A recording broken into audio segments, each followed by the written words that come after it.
మీనరాశి వాళ్ళకి ఈ సంవత్సరాంతం నుంచి కూడా, సంవత్సర ఆరంభం నుంచి కూడా, సంవత్సరాంతం వరకు కూడా తృతీయ స్థానంలో బృహస్పతి ఉన్నాడు. శనేశ్వరుడు మాత్రం వ్యయస్థానం అందే ఉన్నాడు. అయితే రావుకేతువులు కూడా జన్మసప్తమ స్థానంలోనే ఉన్నారు.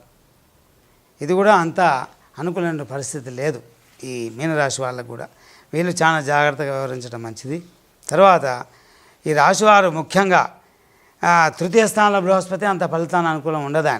ఆయన ద్వితీయ స్థానంలో ఉంటే మాత్రం మంచి బలమైన కారకుడు అవుతాడు బృహస్పతి. తర్వాత మళ్ళీ పంచమ స్థానంలో ఉన్నట్లయితే మాత్రం బృహస్పతి మంచి అనుకూలమైన పరిస్థితి ఉంటుంది. కాబట్టి నేను తృతీయ స్థానంలో ఉన్నాడు కూడా వాళ్ళకి అంత అనుకూలమైన పరిస్థితి లేదని చెప్పాలి బృహస్పతి యొక్క గ్రహం వల్ల. శనేశ్వరుడు మాత్రం ఆయన కూడా సంవత్సరం అంతా కూడా వ్యయస్థానం అందే ఉన్నాడు.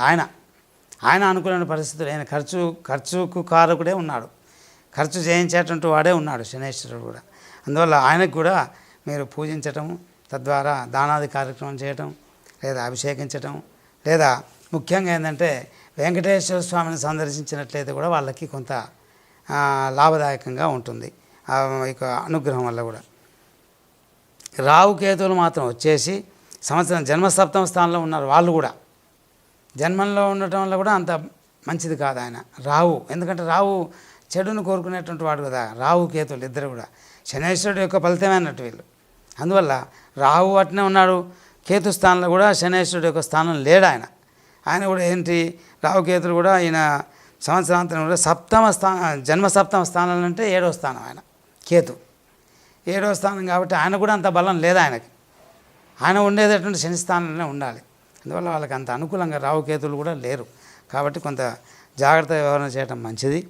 తద్వారా వీళ్ళ మీనరాశి వాళ్ళకు కూడా ఈ విధంగా ఉంది. ఈ సంవత్సరంలో ఆదాయం మాత్రం 11 ఉంది, వ్యయం మాత్రం 5 ఉంది. ఆదాయం ఎక్కువే ఉంది, ఖర్చు తక్కువ ఉంది. అయినప్పటికీ కూడా కొంతవరకు మనం మంచి జరుగుతుంది అనుకోవాలి. తర్వాత పూజించే వాళ్ళు 2 ఉన్నారు, అవమానించే వాళ్ళు 4 ఉన్నారు.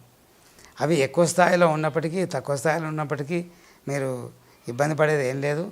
మీ యొక్క కార్యక్రమం మీరు నిర్వర్తించుకోవడం, ఏ ఉద్యోగం చేస్తున్నారో, వ్యాపారం చేస్తున్నారో ఆ వాటిలో ఆ కార్యక్రమం నిమగ్నమై ఉండటం మంచిది. తద్వారా మీరు ముఖ్యంగా ఈ శనేశ్వరి యొక్క స్థానం, రావుకేతుల యొక్క స్థానం బాగలేదు కాబట్టి అందునుంచి నవగ్రహ దేవతలకు పూజించటం, తద్వారా శనేశ్వరుడికి ముఖ్యంగా అభిషేకం చేయటం, తర్వాత ఆ యొక్క ఆయనకి ఇష్టమైనటువంటి ఒక ధాన్యం అన్నట్టు ఆ ధాన్యం ఇవ్వటం వల్ల ఆయన సంతుష్టుడు అవుతాడు. ఒక బ్రాహ్మణుడికి ఇవ్వటం వల్ల ఏంది సంకల్పంలో అది పోతుంది. జన్మరాశివశాత్ నామరాశివశాత్ జన్మనక్షత్రవశాత్ నామనక్షత్రవశాత్ ఏ గ్రహ అరిష్ట స్థానేషు స్థిత అంటే వాళ్ళు మంచి స్థానంలో లేరు కాబట్టి ఆ విధంగా ఆ సంకల్పంలో చెప్పటం వల్ల అవి కార్యక్రమాన్ని మనం ఎప్పుడైతే బ్రాహ్మణుడికి దానం చేస్తామో, ఆ సంకల్పం చేస్తామో, ఆ సంకల్పంలో వాళ్ళకి జరుగుతుందన్నట్టు. బ్రాహ్మణుడు చెప్పినట్టు సంకల్పంలో వాళ్ళకి ముఖ్యంగా అనుగ్రహం కలుగుతుంది. ఎట్లా భగవంతుని యొక్క అనుగ్రహం కలుగుతుంది. ఆ విధంగా అనుగ్రహం కలగటం వల్ల వాళ్ళకి ఏ ఇబ్బంది జరగదన్నట్టు. భగవత్ ప్రసాదం, భగవత్ ఫలితం గొప్పది. మానవ ధర్మం ఉట్టిది, మానవ బలం అంత కాదు. భగవత్ సంకల్పం అనేది గొప్పది. ఎందుకంటే పంచభూతాలు అగ్ని, వాయువు, ఆకాశం, నీరు, జలము ఇవన్నీ కూడా భగవంతుని భూమి. పంచభూతాలన్నీ కూడా భగవంతుడు సృష్టించాం కాబట్టి వాటి వల్ల భగవంతుడు ఇవన్నీ ఏంది, గ్రహాలన్నీ కూడా మన జన్మ నక్షత్రాన్ని బట్టి, మన లగ్నాన్ని బట్టి మనం ఈ విధంగా మనం ఎప్పుడైతే మన జన్మ కొనసాగిస్తామో అప్పటి నుంచి ఈ గ్రహాలన్నీ కూడా మన చుట్టూ తిరుగుతూనే ఉంటాయి. అందువల్ల ముఖ్యంగా మీకు ఎందుకు ఈ నవగ్రహాల్లో ఈ సంవత్సరంలో ఈ క్రోధినామ సంవత్సరమే కాదు, మనం మొదలు పెట్టుకొని కూడా మొదటి నుంచి కూడా తెలుగు సంవత్సరాల నుంచి కూడా ఆరంభం నుంచి ఉన్నటువంటి సంవత్సరాలు కూడా జరిగిపోతూనే ఉంటాయి. వాటి వల్ల ఎక్కువన్నా తక్కువన్నా ఇబ్బంది పడేది లేదు. కాబట్టి ఏంటంటే కొంత వాటికి నివారణోపాయం అన్నట్టు. దాని నివారణోపాయం అంటే ఏ విధంగా నివారణ చేయాలనేది మనకు తెలుసుకోవాలన్నట్టు. ఆ గ్రహాలు ఆ విధంగా నివారణ చేస్తూ పూజించటం, అభిషేకం చేయటం, లేదా జపం చేయటం, లేదా ఇంకా గ్రహహోమం కూడా ప్రత్యేకంగా చేస్తారు. నవగ్రహ హోమం కూడా అంటే నవగ్రహం ఎందుకు చేస్తారు, దశాంశము శతాంశము జపం ఉంటుందన్నట్టు. ఆ జపానుష్ఠానాన్ని చేయాలి. ఆ విధంగా జపం చేస్తూ ఈ హోమం చేసినట్లయితే తర్పణం ఉంటుంది. ఆ విధంగా చేయటం వల్ల ఆ యొక్క హోమాది కార్యక్రమం చేయటం వల్ల వాళ్ళకి ఆ దోషాలు పోతాయి అన్నట్టు శాస్త్ర ప్రకారం. అందువల్ల వీరికి ముఖ్యంగా ఈ ఉన్నటువంటి నవగ్రహ దేవతలు ఇప్పుడు ఇంతవరకు చెప్పిన రాశులు కూడా మనం ముఖ్యంగా 4 గ్రహాల గురించి చెప్పుకున్నాం. బృహస్పతి, తర్వాత శని, తర్వాత రాహు, తర్వాత కేతు. మరి మిగతా వాటికి ఎందుకు చెప్పలేదు అంటే ఆ గ్రహాలు అంత ఇబ్బంది కలగజేయవు. ముఖ్యమైనటువంటి కారకం ఈ 4 దేవతలే చాలా గొప్ప అన్నట్టు. మనం అనుకున్న స్థితి బలం కలగాలంటే బృహస్పతి అనుగ్రహం ఉండాలి. అందుకే ప్రతినిత్య ఈరోజు మేము కార్యక్రమం చేస్తున్నాం, మరి బలం ఉందా, బృహస్పతి బలం ఉందా, లేకుంటే శనేశ్వరుడికి బలం ఉందా అని అడుగుతారు. సహజంగా అందరూ కూడా ప్రజలందరూ కూడా వచ్చి అడుగుతుంటారు.